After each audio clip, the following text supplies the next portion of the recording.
Good morning students. Welcome to Viladev PG College. Today we discuss about conservative and non-conservative forces. तो आज हम conservative और non conservative forces के बारे में स्टडी करेंगे। तो यह क्लास जो है वह बीएससी फर्स्ट ईयर का पेपर फर्स्ट मैकेनिक्स एंड वेवमोशन का टॉपिक है, conservative and non conservative forces. तो हेडिंग लगा लीजिए conservative and non conservative forces, जिसको हम कहते हैं संरक्षित था असंरक्षित बल। अब संरक्षित बल क्या होता है, असंरक्षित बल क्या होता है? तो सबसे पहले यहाँ पे फोर्स की बात आती है। यहाँ किसकी बात आती है? फोर्स की, जिसको हिंदी में हम बल कहते हैं। पुश और पुल विच इज फोर्स, मतलब कि धकेलना या खींचना जिस क्रिया के द्वारा होता है, जो आरोपित किया जाता है, वही आपका बल होता है। अर्थात बल वह कारक है जो किसी वस्तु की स्थिति को परिवर्तित करता है अथवा परिवर्तित करने का प्रयत्न करता है। अर्थात बल वह कारक है जो किसी वस्तु की स्थिति को परिवर्तित करता है अथवा परिवर्तित करने का प्रयत्न करता है। बल का मात्रक न्यूटन होता है और बल एक सदिश राशि है। तो बल के बारे में तो आप जान गए। तो आइए कंजर्वेटिव और नॉन कंजर्वेटिव फोर्स क्या होता है, संरक्षित बल था असंरक्षित बल। अब यहाँ देखिए क्या रहा है कि a force acting on A particle will be conservative. जब एक बल किसी पार्टिकल पर आरोपित किया जाता है तो बल संरक्षित बल होगा। कब? If the particle completing a round path returns to its initial position with the same kinetic energy as it had initially। इसका मतलब कि जब किसी पार्टिकल किसी बॉडी पर फोर्स अप्लाई किया जाता है तो वह बल संरक्षित बल होगा। कब? जब इनिशियल और फाइनल काइनेटिक एनर्जी दोनों सेम हो। अगर किसी बॉडी पर फोर्स अप्लाई किया गया तो उस पार्टिकल की जो काइनेटिक एनर्जी होगी, initial condition and final condition, दोनों कंडीशन में अगर सेम होगी तो लगाया गया फोर्स, लगाया गया बल कंजर्वेटिव फोर्स होगा। तो लगाया गया फोर्स क्या होगा? कंजर्वेटिव फोर्स होगा। If the kinetic energy changes then the force is said to be non conservative. यदि जो फोर्स अप्लाई किया गया है किसी पार्टिकल पर, यदि वह चेंज हो गया तो वह फोर्स जो होगा नॉन कंजर्वेटिव होगा। फॉर एग्जाम्पल आप देख लीजिए, जैसे कोई बॉल है, यही इसी मान चलते हैं कि आपका बॉल है। इस बॉल को जो हम ऊपर की तरफ फेंकते हैं, जब हम ऊपर की तरफ फेंकते हैं तो एक ऐसा पॉइंट होता है जिस पॉइंट पर टोटली काइनेटिक एनर्जी क्या हो जाती है? जीरो हो जाती है। उसके बाद पुनः कहाँ आता है? जब आप हाथ में रोकते हो तो वो पुनः उसकी काइनेटिक एनर्जी फिर इंक्रीज होती है। अर्थात जब आप फेंकते हो काइनेटिक एनर्जी अधिक होती है और एक पॉइंट पर काइनेटिक एनर्जी जीरो हो जाती है, पुनः फिर काइनेटिक एनर्जी इंक्रीज होती है। तो वह काइनेटिक एनर्जी जो इंक्रीज होती है वह ग्रेविटेशनल फोर्स के कारण होती है। वह ग्रेविटेशनल फोर्स के कारण होती है। इसका मतलब कि initial and final condition both kinetic energy will B same. तो यहाँ पे जो काइनेटिक एनर्जी होगा वह सेम होगा। मान लेते हैं कोई बॉल है, इसको हम कहाँ फेंकते? ऊपर की ओर फेंकते हैं। तो यहाँ का जब इसको फेंकते हैं काइनेटिक एनर्जी मैक्सिमम होती है, यहाँ पहुँचने के बाद काइनेटिक एनर्जी मिनिमम हो जाएगी। अर्थात एक बार ये कहा जाता है ऊपर की ओर फेंकते हैं, यह कहाँ आता है? नीचे की ओर आता है। इसका मतलब ये है कि इसको कोई एक फोर्स है जो अट्रैक्ट करता है, कोई एक फोर्स है जो इसको अट्रैक्ट करता है। वही फोर्स ऑफ अट्रैक्शन जो है उसको काइनेटिक एनर्जी प्रोवाइड करता है।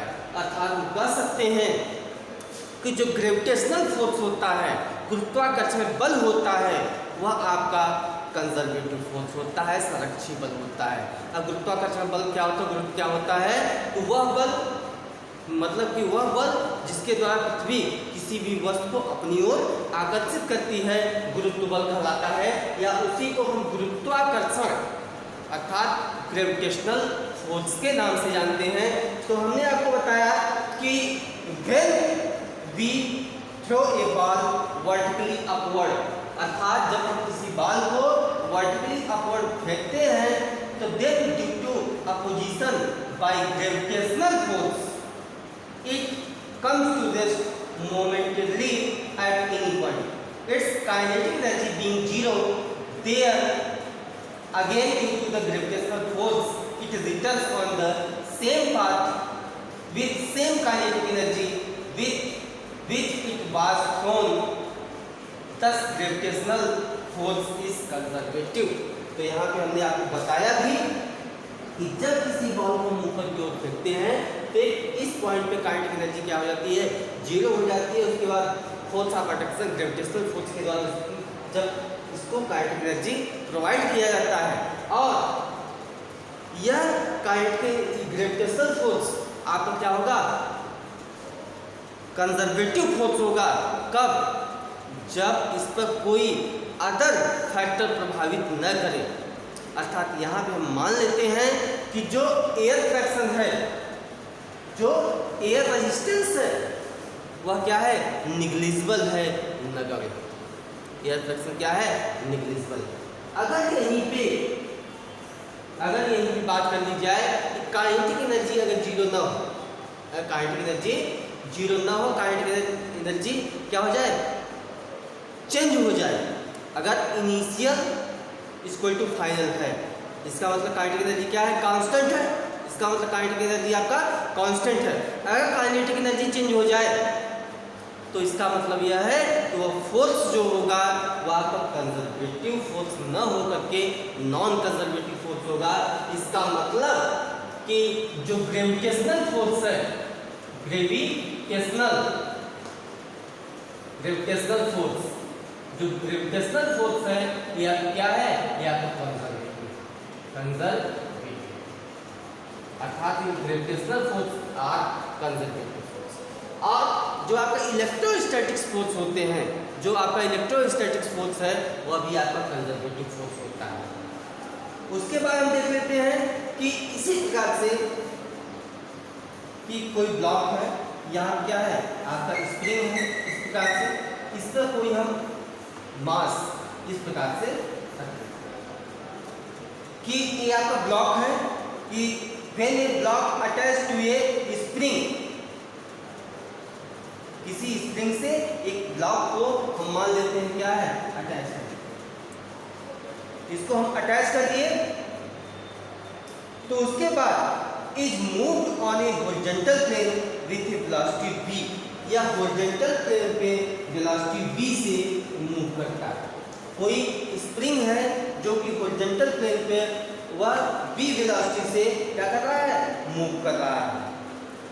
To compress the spring then it loss all its kinetic energy. अगर हम इसको कंप्रेस कर दें, इसको क्या कर दें? दबा दें, तो इसकी काइनेटिक एनर्जी क्या होती है? लॉस होती है, काइनेटिक एनर्जी में कमी आती है। तो चलिए हम इसको क्या कर देते हैं? कंप्रेस कर देते हैं। इसको चलिए हम कंप्रेस कर देते हैं, इसको हम B मान लेते हैं। जब हम इसको कंप्रेस कर देते हैं तो V इक्वल टू क्या हो जाएगा? 0। जब हम इसको कंप्रेस करते हैं तो इसकी काइनेटिक एनर्जी क्या होती है? लॉस होती है। किसके कारण? Due to elastic force. अर्थात कह सकते हैं कि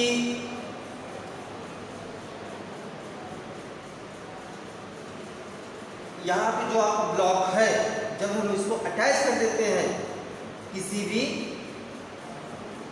स्प्रिंग से, ब्लॉक को हमने अटैच किया स्प्रिंग से, तो इस कंडीशन में यह मूव करता है हॉरिजॉन्टल प्लेन वेलोसिटी v से टू कंप्रेस द स्प्रिंग। जब हम कंप्रेस करते हैं then it losses all its kinetic energy and comes to rest. और यह क्या हो जाता है, एक स्थिर अवस्था में पहुंच जाता है।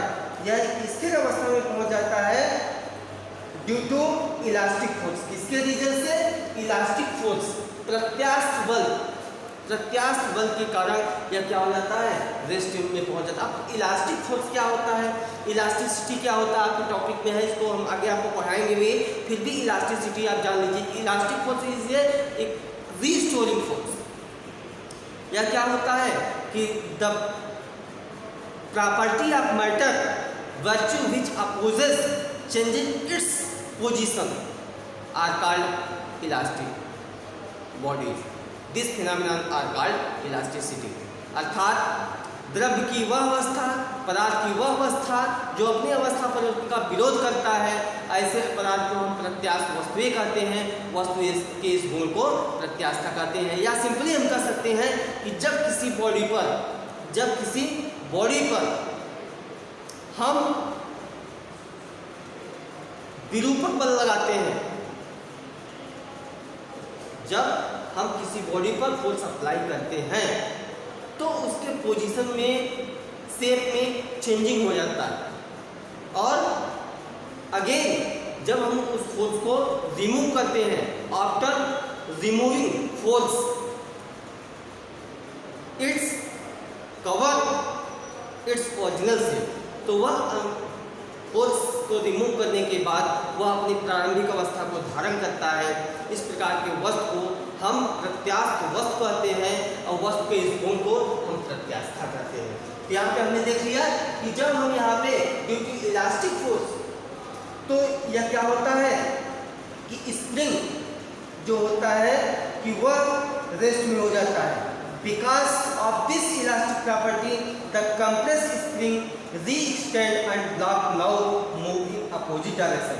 तो हम क्या करेंगे, फिर उसको जैसे अभी हमने क्या किया, इसको कंप्रेस किया, यहाँ देख लीजिए।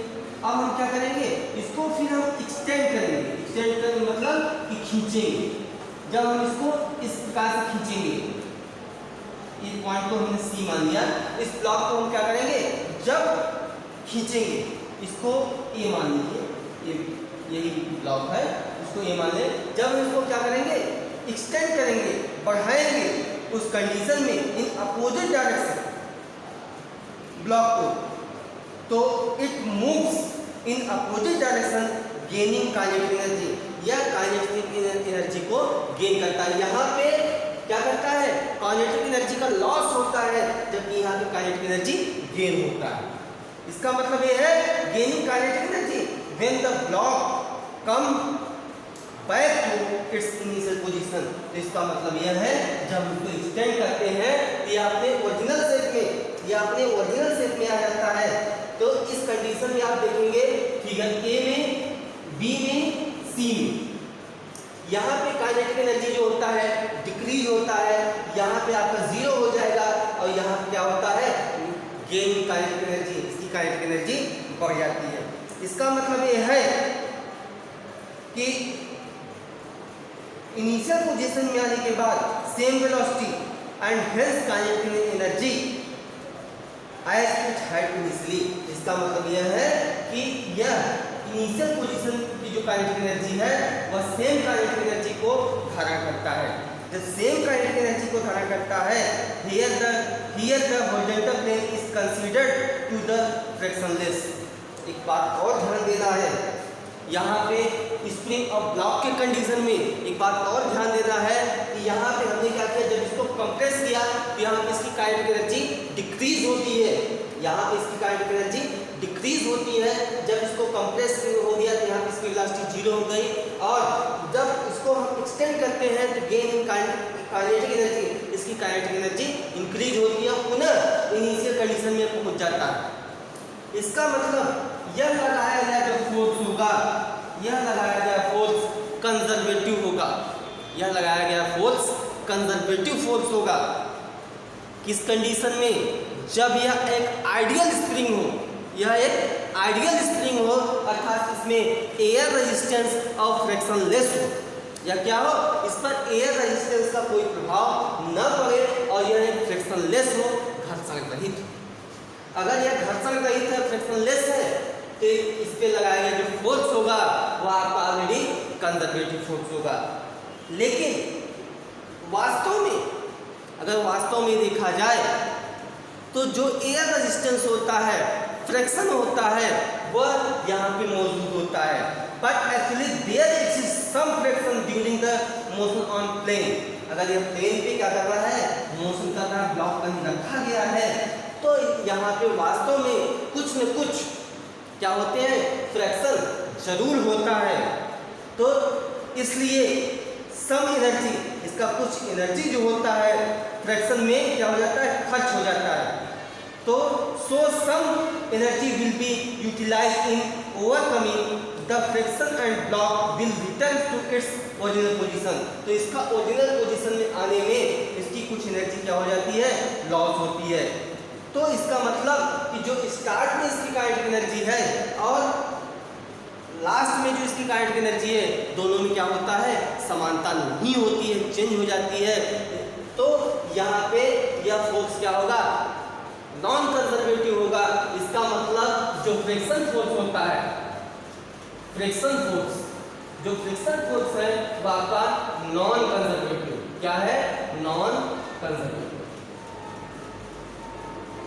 इसका मतलब कि ग्रेविटेशनल फोर्स, इलेक्ट्रोस्टैटिक्स फोर्स और elastic force are conservative force and friction force and viscous force are non conservative forces. तो यहाँ पे इसको आप देख लें और इसको डिफिनेशन को आप नोट कर लें, फिर उसके बाद हम आपको नेक्स्ट डिफिनेशन बताते हैं और उसका एग्जाम्पल बताते हैं। हेलो, यहाँ पे आप देखें सेकंड डेफिनेशन, सेकंड जो आपका है कि यहाँ पे a force is defined as conservative. अभी हमने आपको बताया कि फर्स्ट डिफिनेशन कि इनिशियल पोजीशन और फाइनल पोजीशन कि अगर काइनेटिक एनर्जी चेंज नहीं होती है तो आपका कंजर्वेटिव फोर्स है, अगर वो चेंज हो जाती है तो नॉन कंजर्वेटिव फोर्स हो जाता है। तो इसका मतलब ये है कि किसी बॉडी पर अगर फोर्स अप्लाई करते हैं तो अगर उसकी काइनेटिक एनर्जी चेंज नहीं होती है तो वह कंजर्वेटिव फोर्स है, काइनेटिक एनर्जी चेंज हो गई तो नॉन कंजर्वेटिव है। सेकंड के लिए a force is defined as conservative if the net work done by the force in a complete round trip of particle is zero. अर्थात किसी close surface में complete round trip अगर क्या है, work done zero है, तो वह जो होगा कंजर्वेटिव फोर्स होगा। फॉर एग्जांपल अभी हमने आपको बताया कि जैसे किसी बॉल को हम ऊपर की ओर फेंकते हैं और फिर वह ग्रेविटेशनल फोर्स के कारण वह नीचे आता है, काइनेटिक एनर्जी उसकी क्या है, सेम है, काइनेटिक एनर्जी सेम है, इसका मतलब वो कंजर्वेटिव फोर्स है। अगर काइनेटिक एनर्जी सेम नहीं होती तो वह नॉन कंजर्वेटिव हो जाता। जैसे ग्रेविटेशनल फोर्स आपका कंजर्वेटिव है और फ्रिक्शन फोर्स आप क्या है, नॉन कंजर्वेटिव है। यही हम स्प्रिंग, अभी हमने आपको स्प्रिंग का एग्जांपल दिया, स्प्रिंग में ही ले लेते हैं कि अगर इसका काइनेटिक एनर्जी चेंज नहीं होता है, अगर काइनेटिक एनर्जी चेंज नहीं होता है तो इसका मतलब उसका वर्क डन क्या होगा, जीरो होगा, उसका वर्क डन क्या होगा, जीरो होगा। जिसकी काइनेटिक एनर्जी चेंज हो जाती है उसका वर्क डन जीरो नहीं होता है due to work energy theorem, कार्य ऊर्जा प्रमेय से। आप इसके बारे में नेक्स्ट टॉपिक में आपको चर्चा भी करेंगे। According to work energy theorem आप पढ़े हैं कि W equal to delta K, W equal to delta K, ये आपका क्या है, ये आपका है work energy theorem, work energy theorem. अगर काइनेटिक एनर्जी चेंज होती है तो वर्क डन जीरो नहीं होगा, अगर काइनेटिक एनर्जी नहीं चेंज करते हैं तो वर्क डन क्या होगा, जीरो होगा। तो इसका मतलब आप देख रहे हैं if kinetic energy change, work done not zero. And if kinetic energy not change, work done zero. इसका मतलब आप समझ गए होंगे कि अगर काइनेटिक एनर्जी चेंज हो जाती है तो उसका वर्क डन क्या होगा, जीरो नहीं होगा। अगर काइनेटिक एनर्जी चेंज नहीं होती है तो उसका वर्क डन जीरो होगा। तो इसका यहाँ से कंजर्वेटिव नॉन कंजर्वेटिव फोर्स का डिफिनेशन भी आपको मिल गया कि एक फोर्स जो होता है कंजर्वेटिव होता है, फ्लेक्सिबल होता है कि जब कंप्लीट राउंड ट्रिप उसका वर्क डन क्या हो, जीरो हो। अगर जीरो नहीं होता है, if work done is not zero, यदि वर्क डन उसका जीरो नहीं है तो वह क्या होगा, नॉन कंजर्वेटिव फोर्स होगा। वर्क एनर्जी थ्योरम से आप देख भी सकते हैं। इस डिफिनेशन को नोट कर लें, थर्ड डिफिनेशन आपको बता रहे हैं। कंजर्वेटिव नॉन कंजर्वेटिव फोर्सेस का नेक्स्ट डिफिनेशन देखिए कि कंजर्वेटिव फोर्स में आल्सो बी डिफाइंड एज, अर्थात कंजर्वेटिव फोर्स फ्लेक्सिबल परिभाषित किया जाता है कि ए force is conservative if the work done by the force. जैसे इस प्रकार से आप देख लीजिए कि एक पॉइंट आपका ए है, बी है, आपका 1 मान लीजिए 2 मान लीजिए। यहाँ पे देख लीजिए कि एक बल जो है वो कंजर्वेटिव कब होगा, जब वर्क डन जो है फोर्स के द्वारा, जो फोर्स किसी बॉडी पर, किसी पार्टिकल पर, किसी सिस्टम पर लगाया जाता है, वो कंजर्वेटिव कब होगा कि work done by the force in moving a particle from any position A to other position B. यदि जैसे ये पार्टिकल है, इसके फोर्स अप्लाई किया जाए तो इसका जो वर्क डन है, जो इसका वर्क डन है वह ए से, अर्थात पोजीशन ए से बी पर डिपेंड करता है। यह पोजीशन अगर पोजीशन ए और बी पर डिपेंड करता है तो वह क्या है, वह कंजर्वेटिव फोर्स। ये क्या रहा है कि position A to other position B depends only on the position of A and B. इसका मतलब कि किसी पार्टिकल पर अगर फोर्स अप्लाई किया जा रहा है तो वह केवल पोजीशन पर अगर डिपेंड कर रहा है, अगर पोजीशन पर डिपेंड कर रहा है तो वह फोर्स जो होगा वो कंजर्वेटिव होगा। अगर पोजीशन पर डिपेंड नहीं कर रहा है, अगर कोई फोर्स जो है वो पोजीशन पर डिपेंड नहीं कर रहा है तो फोर्स जो होगा वह नॉन कंजर्वेटिव फोर्स होगा। देख लीजिए, इफ द फोर्स क्या कर सकते हैं, इफ द वर्क डन, यहां पे क्या कहते हैं, work done, if the work done depends on path, depends on path are non conservative. इसका मतलब यह है कि जो वर्क डन पोजीशन पे डिपेंड करेगा, जो वर्क डन पोजीशन पे डिपेंड करेगा वो आपका कंजर्वेटिव होगा, जो पाथ पे डिपेंड करेगा वह नॉन कंजर्वेटिव होगा। इसका मतलब ये है वर्क डन डिपेंड्स पोजीशन। अगर वर्क डन पोजीशन पे डिपेंड कर रहा है तो वो होगा कंजर्वेटिव। क्या होगा, conservative. Work done depends only path, अगर केवल पाथ पर डिपेंड कर रहा है तो आपका नॉन कंजर्वेटिव होगा, नॉन कंजर्वेटिव। इसका मतलब यह है कि अगर वर्क डन जो है केवल पोजीशन पे डिपेंड कर रहा है तो कंजर्वेटिव होगा, अगर केवल पाथ पे डिपेंड कर रहा है वो नॉन कंजर्वेटिव फोर्स होगा। तो इसका मतलब ये है कि जो ग्रेविटेशनल फोर्स है, इलेक्ट्रोस्टैटिक फोर्स है, इलास्टिक फोर्स है, या कंजर्वेटिव फोर्स है, और फ्रिक्शन फोर्स, विस्कस फोर्स आपका नॉन कंजर्वेटिव है। सिंपल सी बात है कि according to work energy theorem, अगर जिसका work done complete round trip अगर जीरो है तो कंजर्वेटिव है, अगर वर्क डन जीरो नहीं होता तो वह नॉन कंजर्वेटिव फोर्स है। अगर काइनेटिक एनर्जी चेंज हो जाती है तो नॉन कंजर्वेटिव है, काइनेटिक एनर्जी अगर नहीं चेंज होती है तो अगर काइनेटिक एनर्जी नहीं चेंज होती है तो कंजर्वेटिव है। इसको आप डेफिनेशन को नोट कर लें। इसके बाद कुछ इंपॉर्टेंट पॉइंट्स हैं कंजर्वेटिव फोर्स के लिए, इसको हम आपको बताते हैं। इसको नोट करें।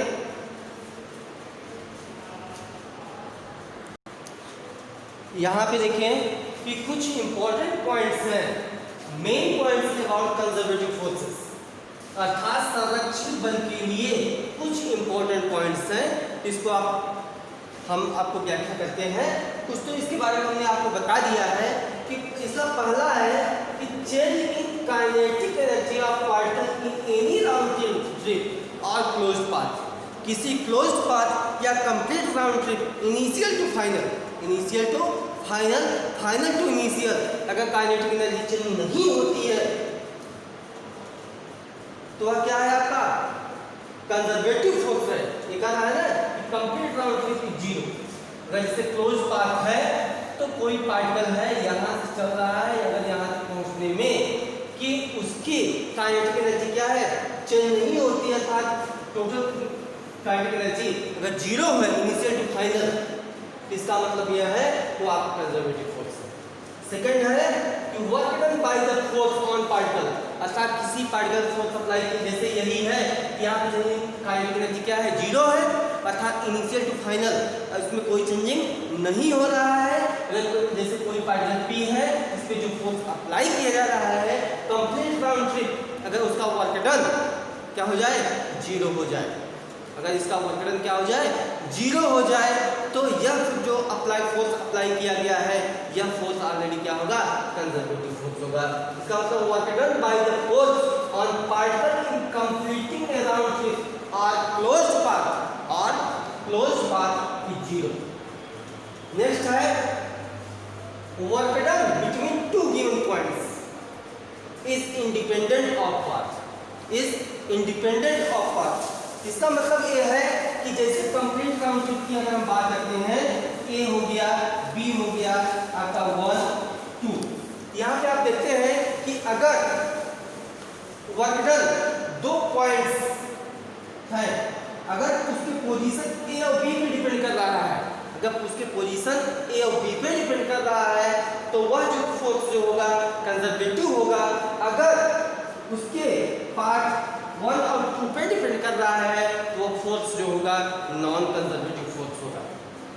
उसके बाद बात करते हैं कि कंजर्वेटिव फोर्स में be expressed as negative gradient of potential energy.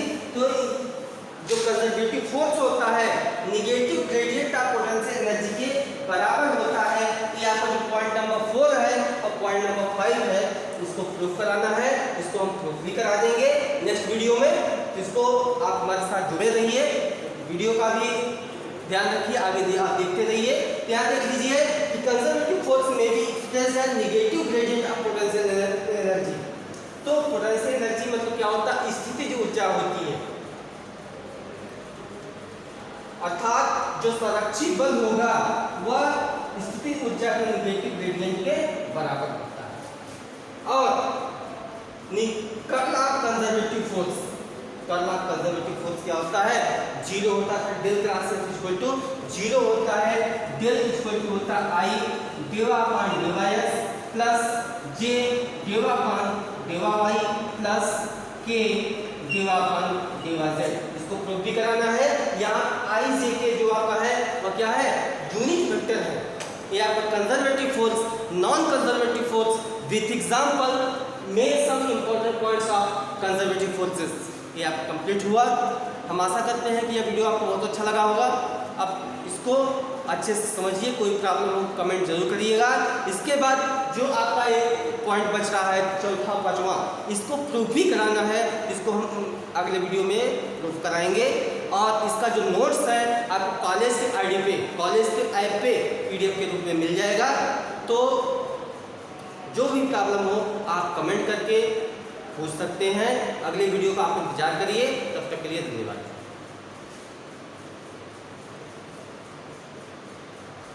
इसको आप एक एक पॉइंट आप नोट कर लें, क्योंकि जो पॉइंट्स हैं बहुत ही इम्पोर्टेंट हैं।